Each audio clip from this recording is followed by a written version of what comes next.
Hi, everybody, and welcome to the Monday edition of Moohead Radio. I am your host, wearing, long sleeves. It got cold today. I tell you, it was a cold one. I was out playing tennis today, and tomorrow I have my big doctor's appointment with my endocrinologist right there.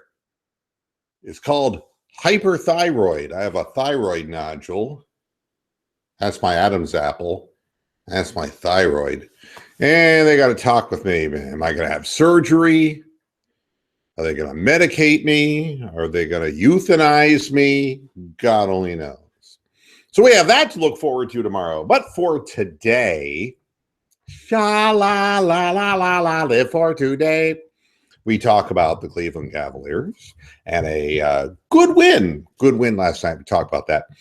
Talk a little bit about Albert Belle, former Cleveland Indian. And I'm going to start out the program with yet another victim of brain encephalopathy. Compliments of our glorious NFL, which I promised that I would do over and over again. Because if we left it up to the NFL to tell us who suffered from this debilitating condition, they would never tell us. In fact, they would never mention anyone's name again if they found out who was donating their brain for studies once they passed away. Well, if you're from the Detroit area, you know who Melfar Superstar was. Melfar was a running back for the Detroit Lions, 1967 and 1973. But he actually was more famous in the greater Detroit area and in other markets around the country as the largest minority automotive group owner of dealerships in the country. At one time, he was actually the single largest African-American entrepreneur in America. Melfar was a really good running back for the Detroit Lions in years in which the Detroit Lions were... But there are lots of guys who were like that, who were really good players.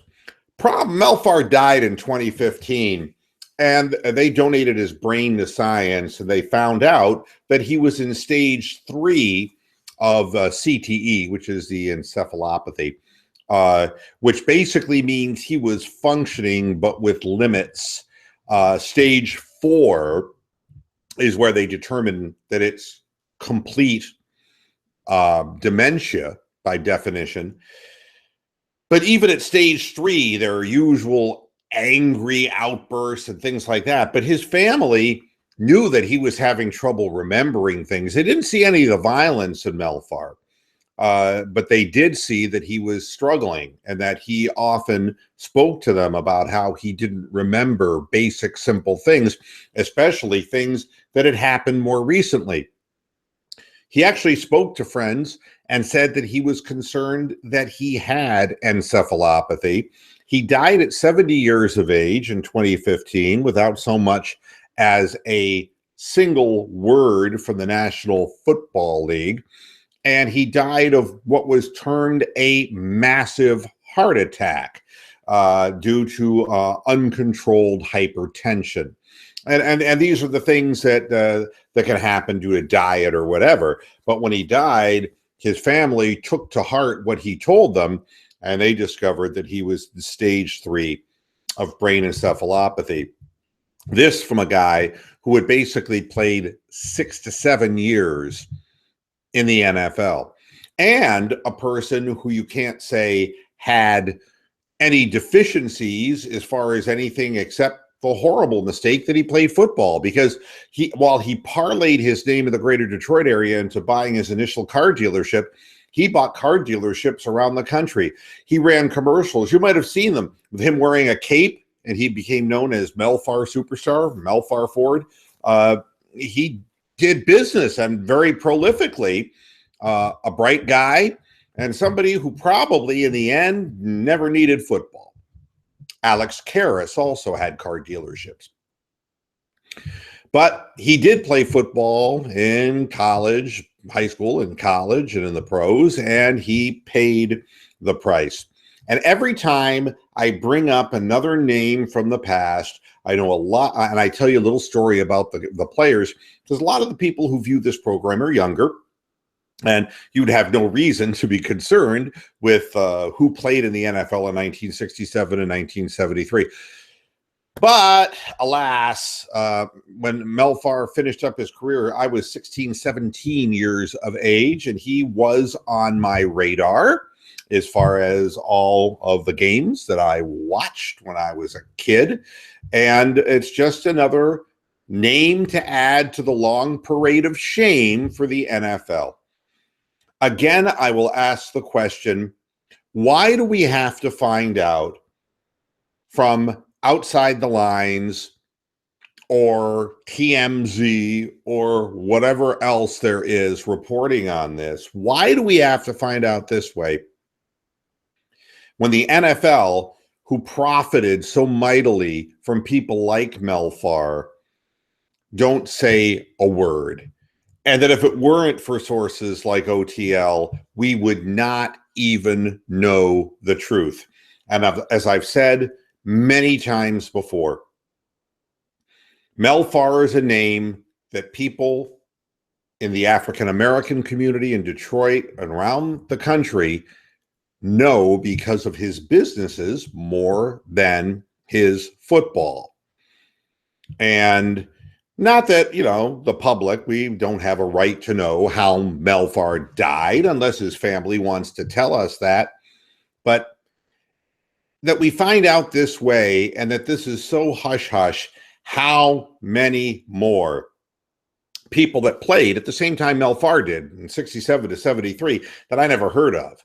People who didn't have prolific careers or go on to prolific business careers, just people who have already died from brain encephalopathy or suffered from it before they died.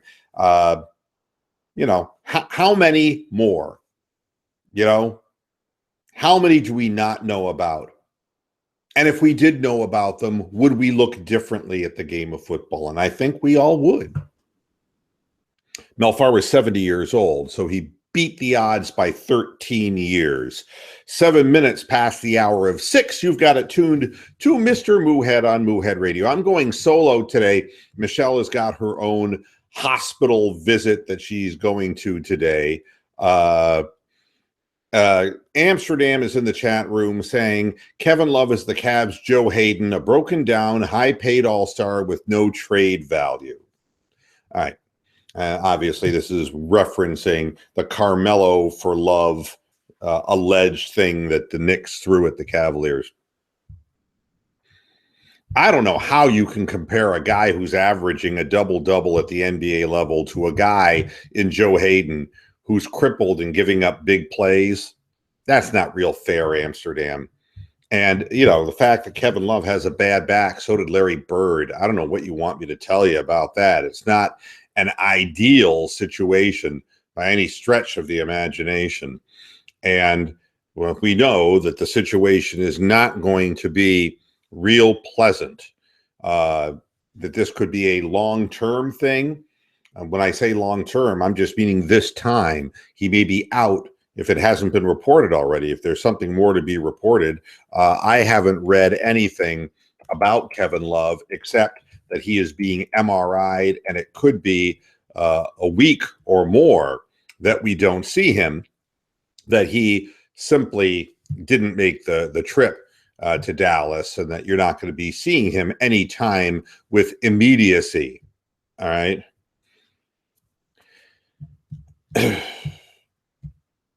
No.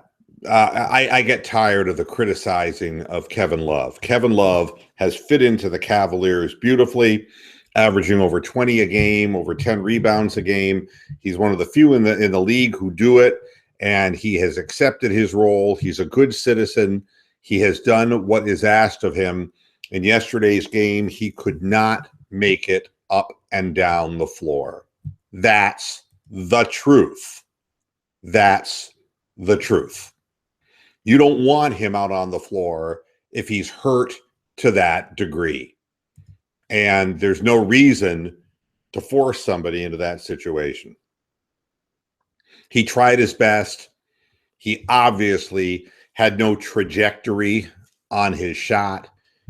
You can always tell when his back's bothering him. He comes up short on everything. When he runs, he kind of runs like a pelican. It's a problem, to be sure. But again, he is an integral part of this basketball team. And without Kevin Love, we don't win a championship last year. And it's tough being number 3. It's tough being number 3 on a big 3. Ask Chris Bosh. You don't get respect, and you might have been a big man in Toronto. You're not a big man, in Miami. Amsterdam responds, you and I have bad backs. It's a bad sign for a young man. Absolutely, it's a bad sign. But you've signed him long term, and these flare-ups and episodes, it is likely will continue to get worse, because that is the nature of bad backs. And especially when you're pounding up and down hardwood floor. I mean, it is an unforgiving surface to play on. So with that said, no trade value. No, we just decided that we wouldn't trade him for Carmelo Anthony, who is 5 years older and is not a winner. He's a guy who needs to have the ball in his hands. And, Carmelo's going to end up in LA, don't you think? That would be right for Melo. I think that, he'd be happier in the bright lights. I don't know. Sure as hell he's not happy with Phil Jackson in New York. And I don't know if he's ever going to be happy anywhere. And I know that everybody believes that a trip to Cleveland is like a trip to Lourdes. LeBron James touches you and you suddenly become a team player, and you suddenly become, the Cleveland Channing Frye and not the Orlando Channing Frye, right? So, but believe me, as much as LeBron would love to play with Melo, the demands of playing for a championship caliber team, which is something that obviously Carmelo's not acquainted with, let's just say that the magnifying glass, the scrutiny becomes very intense. And in that environment, very often people don't perform, and especially right out of the chute. I mean, and learning a whole new system. I mean, Kevin Love, there were people who wanted to get rid of him. They were bemoaning the fact that he, can you imagine? God, we got screwed on the Wiggins deal, man. We got screwed. It's like, yeah, now look at Wiggins. Yeah. Wiggins will never win anything. He's got to have the ball in his hands. He doesn't play a lick of defense. And the guy you were criticizing shut down Steph Curry defensively on the biggest play in Game 7. Shut the fuck up. I don't like the fact that he has back trouble, and it hinders his trade value if you were really looking at trading him. But if the guy does 21-10 with a bad back, I'll take it, because there's nobody much else in the league doing 21-10. 13 minutes past the hour of 6 o'clock. You've got it tuned to Moohead Radio. The Cavs game yesterday, game ball. Okay. I always, people always want to give Kyrie the game ball. It's Shumpert. Shumpert gets the game ball. I mean, absolutely gets the game ball, because he played really rugged defense on Russell Westbrook. Not an easy thing to do.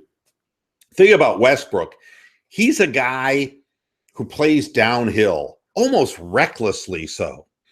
And he's averaging that triple-double this year, and he got it again, his first one ever in Cleveland. But what's true is true, kind of like the Cavaliers have their problems playing in Utah. Russell Westbrook has more than his share of problems playing in Cleveland. 5 for 22 from the floor, not very good. What I'm going to say next about Russell Westbrook and the fact that he's not starting in the All-Star game, I think is an injustice, because he deserves to start. But when you put certain players on the floor, you naturally kind of gravitate toward comparing them. And Kyrie Irving is a very different type of player than Russell Westbrook. And of course, LeBron James is a very different type of player than both of them. So for the sake of keeping things, without going with a three-way comparison, we'll go LeBron and Westbrook because they're obviously the best players on their team from a totalitarian perspective. They do a lot of things. But something I've noted about Russell Westbrook, and I noticed it again in yesterday's game, he has a tendency to do things in his own way, and it's not always the best way. And he hasn't won anything. In yesterday's game, there were several moments early on in the game where the Cavaliers were just not playing any defense whatsoever, and there was layup after layup. They were not defending the paint, and they got off to another slow offensive start that you would have thought that the Thunder would be able to really gain a foothold and an advantage in that game. And they didn't do it. And Russell Westbrook wasn't really involved offensively at all in the first quarter of that basketball game when he should have been involved more. Instead, he was content throwing the ball down to Steven Adams. And, it kept the game what I would call artificially close. Now, something you don't want to do on the road, by the way, when you're playing in Cleveland. Cleveland then comes out and they play a superior second quarter where they score and they play defense, and they're up 13 points at the end of the half. And coming out for the third quarter, there's this doubt in your mind. You're going, the way that first half looked and the kind of ball that the Cavaliers have been playing, there's a real good chance that we're going to lose the lead. And we got off to a pretty good start in the third quarter, and all of a sudden, man, it started evaporating.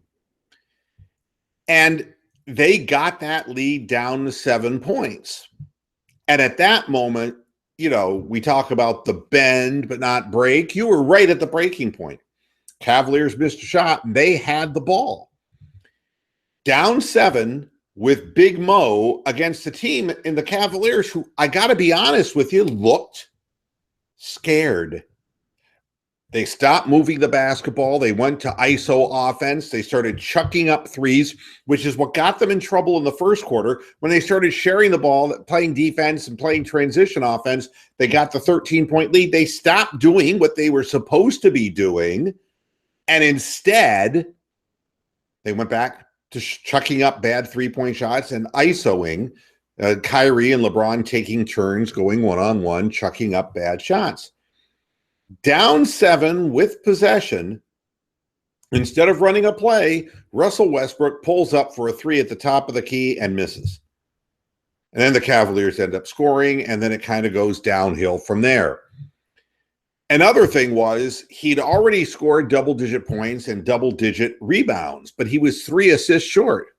Did anyone besides me notice that he started passing the ball excessively, that he had driving lanes and he could have laid in at least 2 balls, and instead he dished it off to Steven Adams trying to get the assist? It kind of not as bad as Ricky Davis bouncing the ball off the backboard and trying to get it himself so he could get the triple-double rebound. But to be honest with you, it was not the play that was best at that instant for the Oklahoma City Thunder to win in Cleveland. Not an easy chore.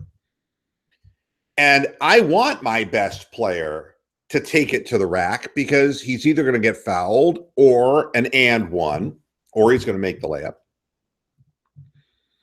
And giving the ball to Steven Adams, who had this contraption on his hand, like a little hand brace, was obviously no guarantee because he missed a bunch of point-blank layups.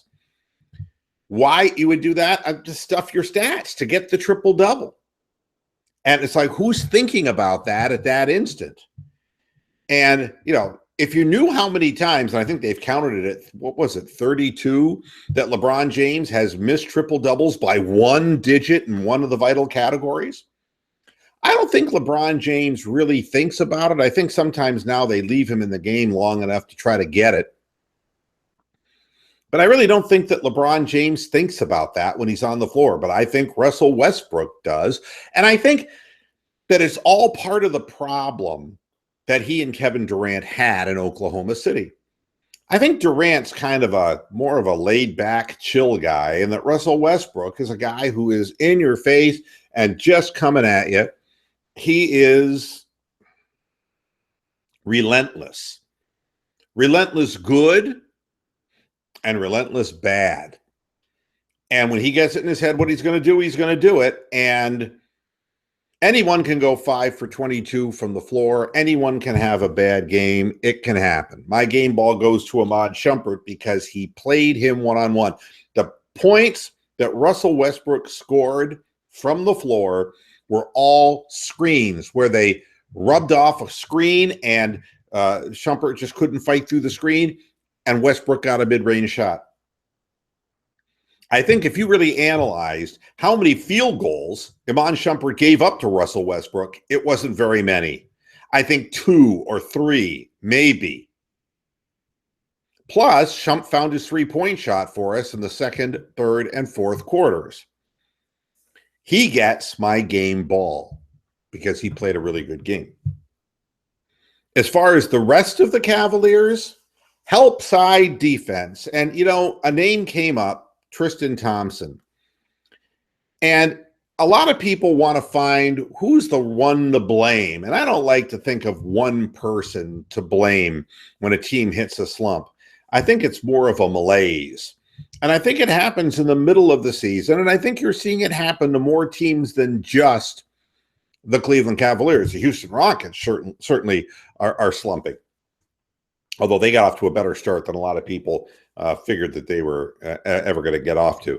But you look at teams that are going through lulls at this time of the season, and I think some of it, mature teams, older teams, I think the grind of the season really starts coming into full force right as you get close to the All-Star break. These, 3 games and 4 nights kind of scenarios pile on. And I think that the Cavaliers are in one of those lulls. But the Cavaliers only win one way. And it really isn't just with the three-point shot. As much as that is publicized, it is defense that beat the Golden State Warriors in Game 7 in the biggest game in the Cavaliers' history. But it is in general the way the Cavaliers open up large leads is by playing spurts of defense where it's just like what they did to open up the 13-point lead in the last 3-4 minutes of the first half. They start getting turnovers, they score off onto the transition, and they get up on you. And they usually would be able to do that twice in a game. And when they have those kind of 12, 13-point advantage runs, and you do it twice in a game on your home floor, that's 24 points. And nobody's going to make up 24 points against the Cavaliers on their home floor. But it comes from defensive intensity. And one of the things that I noticed right off the bat was that the Cavaliers were doing 2 things defensively that bothered me. One, they were playing way off their men. The lack of defense from Kyrie Irving, absolutely astounding. Guys getting into the paint because they were getting a full running start at the basket. Look, I mean, I played basketball. I think a lot of the people who watch this program played, and it doesn't matter whether you played in high school, whether you played intramurally in college, or whatever you played. It just makes sense. If you have the quickness to move your feet, you got to play a guy up in his shirt. Because if you play back, these guys are too damn quick. You give them a running start at the rim and they're in the paint so goddamn fast, it'll make your head spin. And that's what was happening to the Cavaliers. They were allowing guys going into the paint for easy floaters. They would dump the ball off to, if somebody had unmitigated gall to try to beat them in the paint, just throw it off to a guy underneath the basket who'd stuff it in. We were giving up more layups and dunks than I've ever seen the Cavaliers in recent vintage giving up. And it was because we're playing off our men and our guards were not pressuring the ball. But the other thing I noticed is that Tristan Thompson was absent from a rim protection perspective. And I know he's 6'7" 3/4. He's not what you would call a prototypical shot blocker, but he does have a very long wingspan. And he is a very effective offensive rebounder. We weren't seeing any points from him. His free throw had gone to shit. And he was never around when guys were laying the ball in. It was like, where in the hell is Tristan? Well, we found him yesterday, or they found him. And the sequence at the end of the first half was just fucking brilliant. You know, you come over and help when Westbrook glides to the basket and you swat that shot away. You contest shots underneath that make Steven Adams miss from in close. They missed a lot of point-blank shots, but a lot of it was because Tristan was active. 19 and 12. We don't expect to get 19 points, nor do we expect to ever see a 15-foot jump shot by Tristan again, which was one of the two funniest moments of the weekend. They threw the ball to him 15 feet from the basket. If you missed the audio on that, you could hear the fans going, shoot! And it's like, I think they were kidding. And he did, and he made it. And I turned to Mrs. Moohead and I said, the next time up the floor, let him shoot a three. Let Tristan experience the only heat check in his career.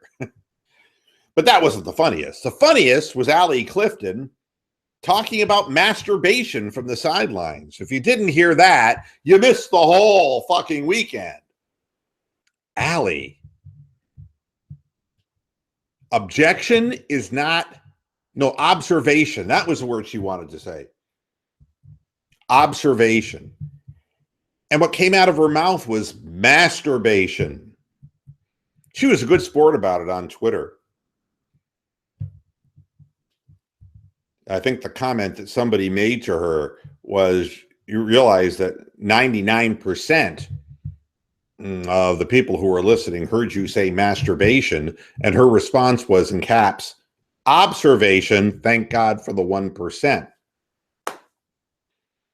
Does make you wonder what's going on in Allie's mind. And what an interesting word, because observation and masturbation don't sound alike. They're both Asian words, but so is menstruation. I'm just saying. That is a classic moment. So much so that I taped it. I couldn't believe when I first heard it. I'm sitting there with Mrs. Moohead, and she goes, now Allie from the, after the huddle, and she goes, one masturbation, observation. And I turned, I said, did she say masturbation? Is that me? And I don't want her touching my Dunkin' Donuts shit, knowing where that hand's been. 28 minutes past the hour of 6. Other than that, nothing helps soothe a wound better than a win. And a quality win, not a win over the Brooklyn Nets where you have to fight like a dog to get through a bunch of guys who are third-string players, but you beat the real team with their real players in Oklahoma City in a nationally televised game. I hate to really pick on Hubie Brown. I do frequently. Hubie Brown is a guy who everybody had respect for because legendary coach and commentator, but there comes a time to hang the cleats up. When you can't tell the difference between Grant and Oladipo,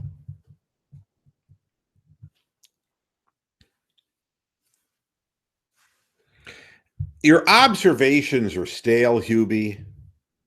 You obviously like LeBron, but you don't really care for anything else about Cleveland.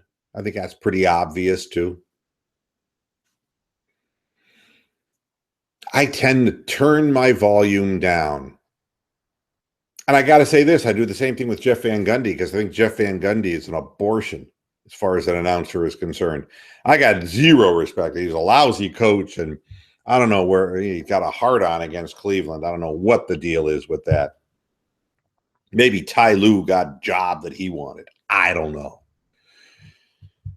But I get tired of Hubie too, the droning on, and it kind of is like listening to Harry Carey at the end of his career, misjudging the depth of fly balls. It's like,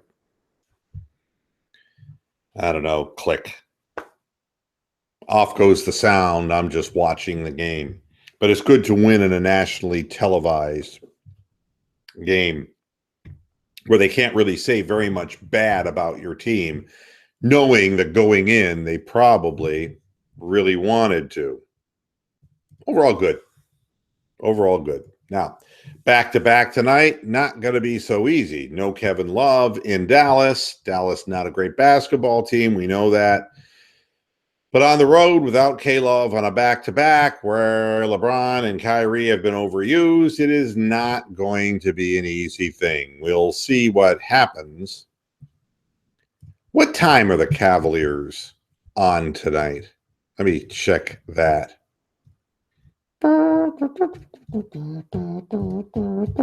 I'm flipping through all this. I don't want to talk about Rex Ryan.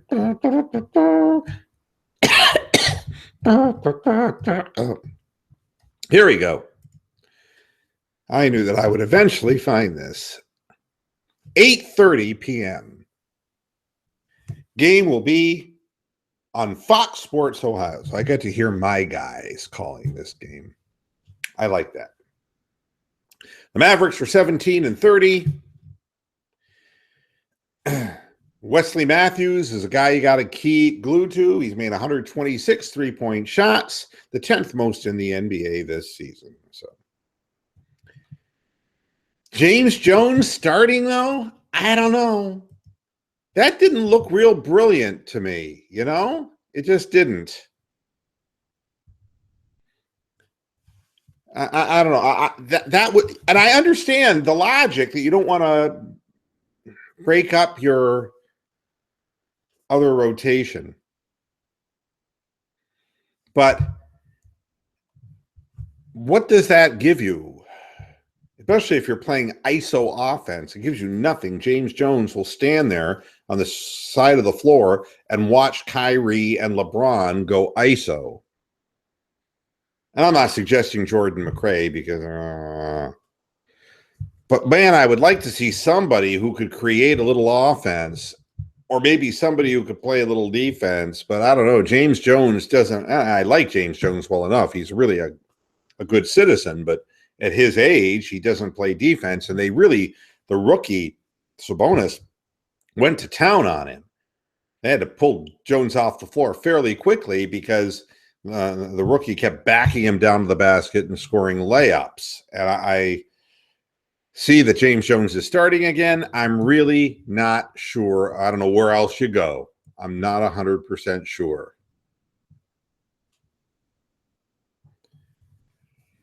So we'll see what happens tonight. I also promised today to talk about Albert Belle because there was an article in a book by Zach Mizell about Albert Belle's penchant for being erratic. That might be a nice way of putting it. Albert Belle, I've talked a lot about Albert Belle. And he did have great focus. He stretched himself into a premature hip problem because he was OCD about damn near everything he did. But there's something more that I wanted to say about Albert Belle. And the stories that are talked about in Zach's book are accurate stories, and they make you shake your head. He was in more than his fair share of trouble over the course of the years that he played with the Indians. He was a wonderful hitter, a great power hitter, but he was not a particularly good teammate. He was known to destroy things inside the clubhouse. But these were all things that were related to the game. Whether he smashed Kenny Lofton's radio, or whether he destroyed the thermostat in the clubhouse, or he yelled at reporters who simply said hello to him, or corked his bat and then complained about anybody who complained about him potentially corking his bat. Those are all baseball-related things. Every pitcher he charged on the mound for coming close to hitting him or hitting him. There were two stories that stood out. One that Mizell knows, and one that he doesn't. The one that he knows is in the minor leagues. Then Joey Belle was suspended for throwing a baseball at a fan's chest. I don't consider that a baseball-oriented thing. I consider that an assault. But the story that Zach Mizell doesn't know is that Albert Belle was a predatory stalker. Now look, we all respect 52 home runs or whatever the hell he hit. I was actually at the Jake when he hit number 50. I was comped by a record label to be there. It was fun. They were nosebleed seats, to be sure, but it was a tape measure shot, and I got to see it. Sometimes you meet people in the most interesting ways, and when I started doing Moohead Radio here in Florida, lots of people relocate to Florida. That's one of the funny things about being from down here, is that nobody really is from down here. Everybody is a Midwestern transplant. There are loads of people from Michigan, Ohio. And so there are a lot of people who are Ohio State fans down here, and you get a lot of Cleveland sports fans as well. And when I started doing the program, I had business cards back when I was actually dreaming of actually having an audience for the program. And a lot of the people who at the time lived in the community that I live in got wind of what I was doing and had many interesting comments to me about the show, good and bad. Ken Dorsey, the former Browns backup quarterback, used to live in this community.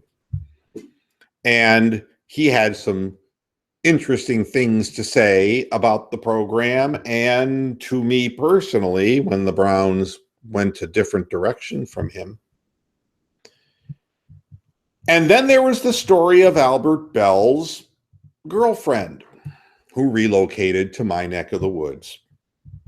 Sometimes people just want to tell a story because they got nobody else to tell the story to. And I'm not going to use the person's name.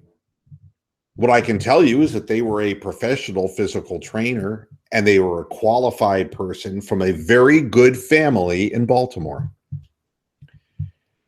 And they were an item. And she had proof that they were an item. Her relocation to Florida was to get the fuck away from him because he was crazy, because he was stalking her. Throwing baseballs at people's chest is one thing, but stalking women and threatening them is completely another. There are some people who can't or shouldn't get into the Hall of Fame because of steroid use. There are other people who don't deserve hero worship when they're sick motherfuckers. And Albert Belle would qualify as the latter. He's got a mental impairment. He is a violent man. It isn't that he's grouchy or unfriendly. He is violent.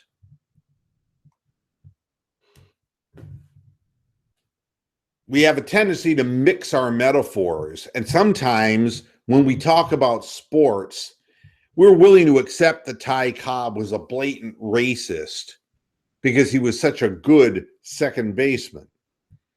We're willing to forgive people all kinds of sins when they're talented athletes.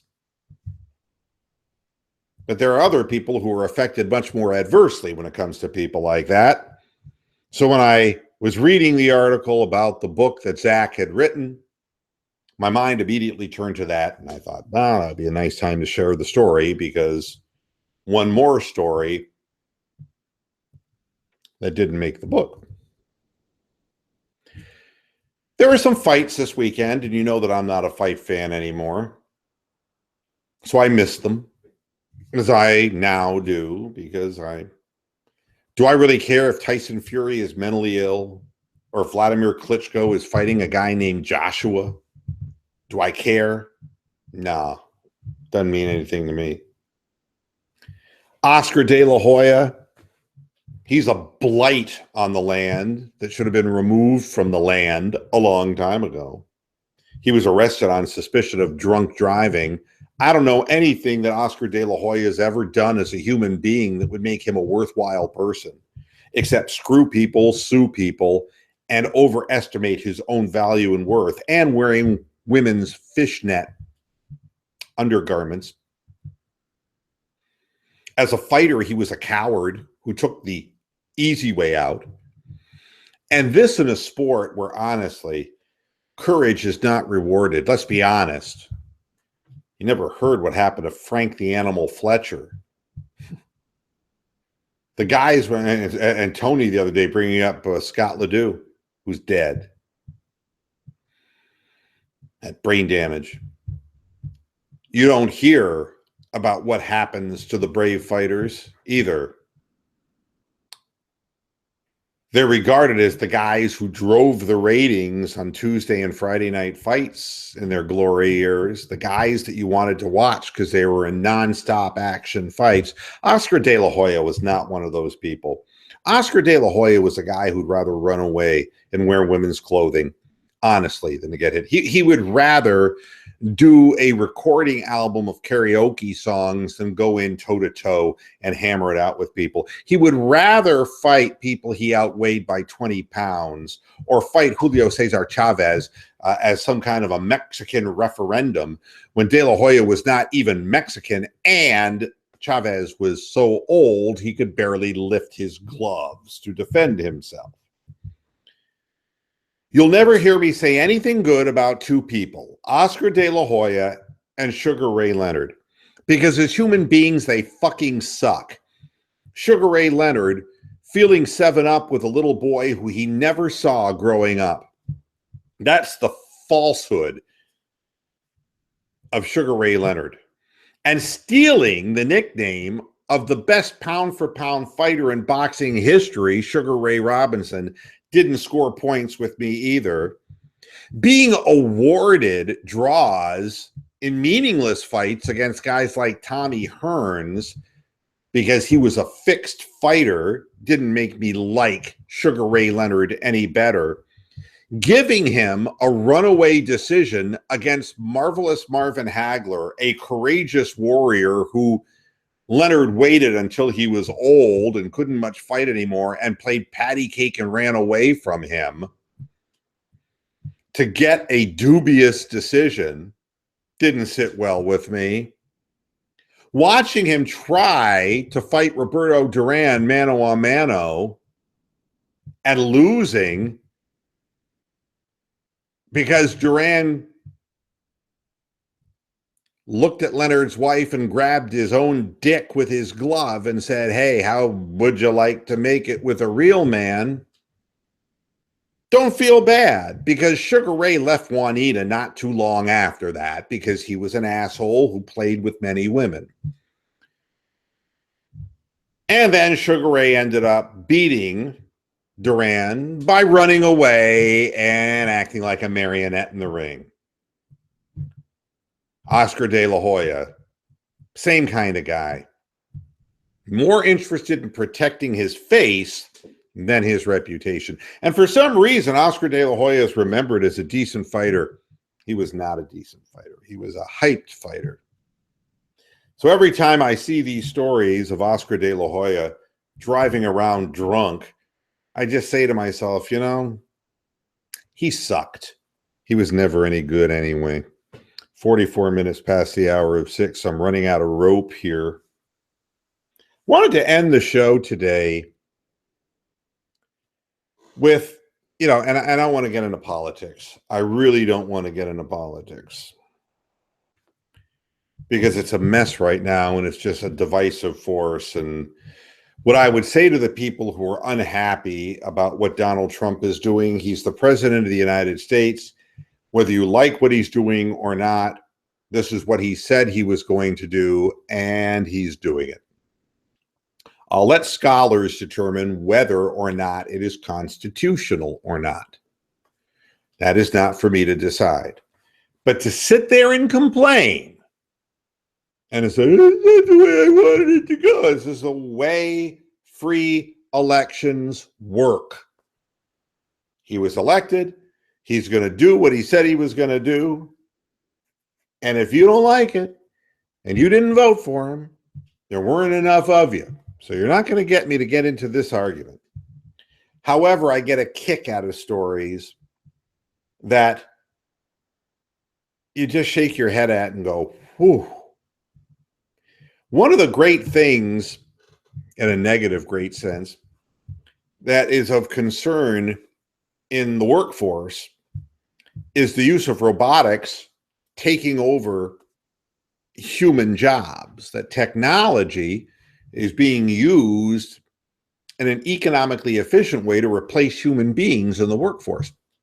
One of the greatest concerns, the people in the state of Pennsylvania who want their manufacturing jobs back, is that a lot of those manufacturing jobs can be done by machines now as opposed to people.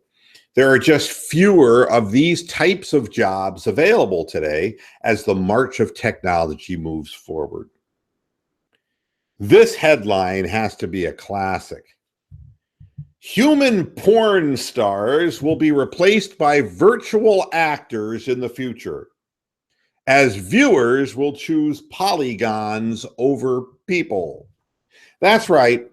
There are a whole bunch of people in the porn industry who are concerned that software is going to allow their jobs to be taken from them because fake polygon digital graphics of unreal people committing unreal acts will replace the good old-fashioned Linda Lovelaces of the world who are willing to take it up the ass 47 times. And the beauty of the polygon is that the polygon can take it up the ass 1,422 times and still keep on ticking. Who would have thought it would ever come to this? The one thing you could have set your watch by is that porn stars would always have a job, because who in the fuck would want to do that? There'd always be a small enough percentage of people who wanted to be in the bukkake scene. There's only so many women walking the street who want to take the loads of 52 men. Let's be honest about that. But they're going to lose their jobs to technology. I think auto workers do have something real to worry about, don't you? Thanks a lot for tuning in to this edition of Moohead Radio. Back again on Wednesday to talk about what happens next in the world of the Cleveland Cavaliers, and we'll figure out what's coming up before we do the show, because I do this all off the cuff anyway. Thanks for tuning in, and I'll see you Wednesday. Until then, hasta la vista, Pastor Heads. Good night.